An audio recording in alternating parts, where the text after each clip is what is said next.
mais l'art de cet homme.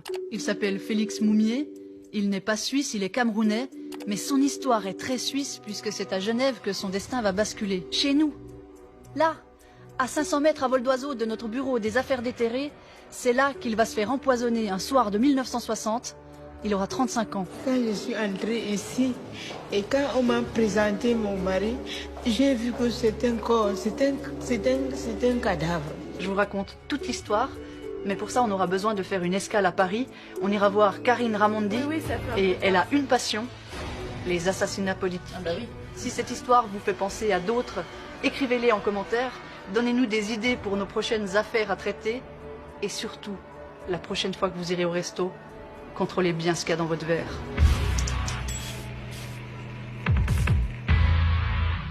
Pour tout de suite vous plonger dans l'ambiance, Félix Moumié naît ici en 1925 à Fumban au Cameroun.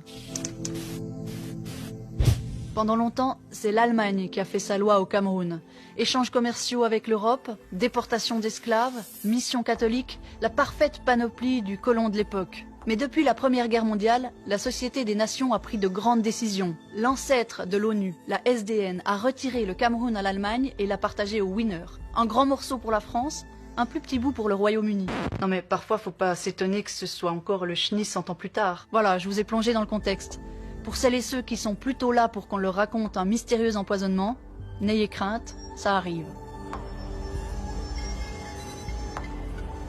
Félix Moumié, bien avant d'être empoisonné en Suisse, grandit au Cameroun. Il fait ses études au Congo et au Sénégal, en mode Erasmus de l'époque. Sauf que sa famille est plutôt pauvre. Et ses études, il se les paie tout seul, en travaillant comme domestique. Quand il rentre au Cameroun, il a 22 ans, il est déjà médecin diplômé, plutôt brillant à l'école, Moumié. Il est immédiatement affecté dans une petite ville qui s'appelle Lolodorf. Dorf comme village en allemand, c'est bien la preuve qu'ils sont passés par là. La même année, il fait une rencontre importante, Ruben Umniobé, un dirigeant de l'UPC. L'UPC? Rien à voir avec ça, ni ça. UPC comme Union des populations du Cameroun, un parti politique qui ne veut qu'une chose, l'indépendance. Renvoyer les colons anglais et français à la maison. On est en 1948. Félix Roland Moumié, c'est important de donner tous les prénoms, ça fait plus sérieux. Félix Roland Moumié a 23 ans et il rejoint l'UPC, c'est là que tout commence. Toujours à Lolodorf, il rencontre Marthe, sa future femme. Elle a 16 ans et se forme comme infirmière. Elle est Boulou, il est Bamoun, deux ethnies différentes au Cameroun. Ça rend le mariage un peu plus compliqué, mais ils finissent par convaincre leur famille. Elle raconte là-dedans un Félix Moumié fan absolu de bouquins, ultra curieux. Ce qui est par contre relativement exceptionnel pour l'époque, c'est que très rapidement, Félix Moumié va entraîner dans son sillage et dans sa formation politique sa femme, ce qui n'a pas été le cas de tous les leaders, et qui globalement va l'amener à la politique, à la conscientisation politique.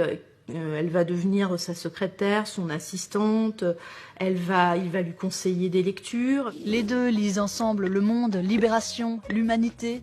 Elle est chargée de rédiger des résumés de l'actu qu'il lit quand il revient du cabinet. Pour faire taire ses trublions, l'administration coloniale française affecte le docteur Moumié dans des régions toujours plus reculées, histoire de limiter ses activités politiques. Vers 1954, ça fait plus de 5 ans que le couple milite, et Félix Moumié commence à être surveillé par les services secrets français. La tension monte au Cameroun, et au mois de mai 1955, ça explose. On parle de centaines de morts. Ce qui est sûr, c'est que les locaux de l'UPC, par exemple, sont pillés.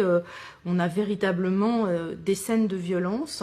Et c'est d'autant plus tragique parce que c'est tragique nationalement, mais c'est aussi tragique internationalement, parce que désormais l'UPC est un parti politique qui est donc interdit et qui ne va plus véritablement bénéficier du même soutien et de la même audition à l'ONU. Le pouvoir colonial dissout l'UPC. Tous les dirigeants du parti s'exilent. Pour Marthe et Félix Moumié, ce sera la Guinée, Conakry. C'est là qu'ils trouveront refuge. Alors en 1959, quand l'indépendance est proclamée pour le Cameroun, on pourrait se dire que Félix Moumié a enfin ce qu'il veut. Mais non. Pour lui, l'indépendance reste de façade. C'est en fait que le Cameroun sera indépendant le 1er janvier 1960. Mais il s'agit d'une indépendance nominale et non d'une indépendance effective. Or, l'Union de population du Cameroun, d'accord avec le peuple camerounais, revendique l'indépendance effective. Ahidjo, le nouveau président, est un pur produit de l'administration coloniale et tout laisse penser que la France a encore ses deux bottes au Cameroun. La personnalité d'Ahidjo est une personnalité qui a été choisie par les Français. Elle n'incarne pas un choix politique de la part des Camerounais en tant que tel. Donc il apparaît véritablement comme une personne parachutée pour servir les intérêts français. Et c'est cette année-là, 1960, que Félix Moumié arrive en Suisse. Il est à Genève pour faire parler de son combat politique, c'est le but du voyage. Il est là sans savoir qu'il vit ses derniers jours. Il rencontre des diplomates chinois, il achète des armes qu'il espère acheminer jusqu'au Cameroun. Et juste avant de prendre son avion du retour, il se dit « Tiens, si j'acceptais cette invitation de ce journaliste qui insiste tant pour m'interviewer ?» Et ce sera son dernier repas. C'est l'automne 1960. Genève est presque celle qu'on connaît aujourd'hui. Même jet d'eau, même brouillard, presque même concentration de diplomates et d'ONG. Félix Moumié est dans la ville depuis 10 jours déjà. Des rencontres professionnelles, du boulot, mais du fun aussi, il semble. Félix Moumié dépense sans compter. Il loue par exemple une voiture avec chauffeur. Près de 80 000 francs dépensés en 10 jours seulement. Des faux airs de liberté, parce que même à Genève, Moumié sait qu'il est menacé. Le 14 octobre, Moumié a donc rendez-vous avec un journaliste. Son nom, William Bechtel. Ils se connaissent à peine, ils s'étaient rencontrés quelques mois plus tôt au Ghana. Le journaliste avait déjà lourdement insisté pour cette première rencontre et depuis, il ne veut qu'une chose, revoir Moumié. Il se montre très intéressé à relayer les causes de l'UPC. Enfin, c'est ce qu'il prétend.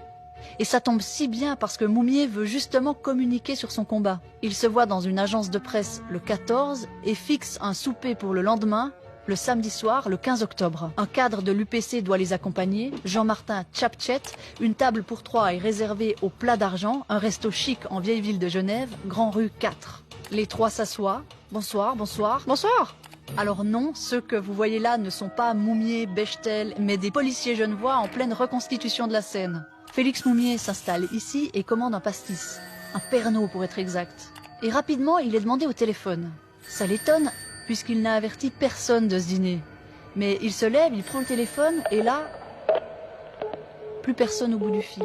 Pendant ce temps, William Bechtel divertit Tchapchet en lui montrant des photos, des articles de journaux, et c'est à ce moment-là qu'il verse, ou qu'il aurait versé, du poison dans le verre. Je parle au conditionnel parce que dans cette affaire, une fois de plus, la vérité est comme une anguille, extrêmement difficile à attraper. Quoi qu'il en soit, Félix Moumié ne boit pas son verre. Peut-être qu'il se méfie après l'étrange téléphone. Le plan est à 2 doigts d'échouer. William Bechtel divertit encore la tablée et cette fois il empoisonne le verre de vin de Moumié. Et Moumié boit son vin. Précisons qu'ils ont bu 4 bouteilles de vin entre les 3 ce soir-là au Plat d'Argent. Et Félix Moumié finit par boire quand même ce pastis qui traînait là sur la table depuis le début de la soirée. Avec une double dose de poison dans l'estomac, il quitte le restaurant à 23 h. La nuit, Moumié la passe avec Liliane. Liliane, c'est son amante genevoise. Il l'a rencontrée quelques mois auparavant. Ce qu'on sait, c'est qu'elle est travailleuse du sexe. Et retenez bien son nom parce que Liliane sera surprenante dans cette histoire. Et vers 5h30 du matin, il se sent très mal. Des maux de ventre extrêmement violents et un début de paralysie des jambes. Liliane l'emmène dans une clinique privée, mais son état ne fait qu'empirer. Il est rapidement transféré aux hôpitaux universitaires genevois. Avant de plonger dans le coma, Félix Moumié prononce 3 mots. Thallium, c'est le poison qu'il sent dans ses veines. La main rouge, c'est l'organisation qu'il soupçonne. Et empoisonnement. Bah ça, on comprend très bien ce qu'il veut dire. Avez-vous de la famille, Madame Moumié? J'ai une fille de 10 ans. Et vous avez appris la mort de votre mari dans quelles circonstances?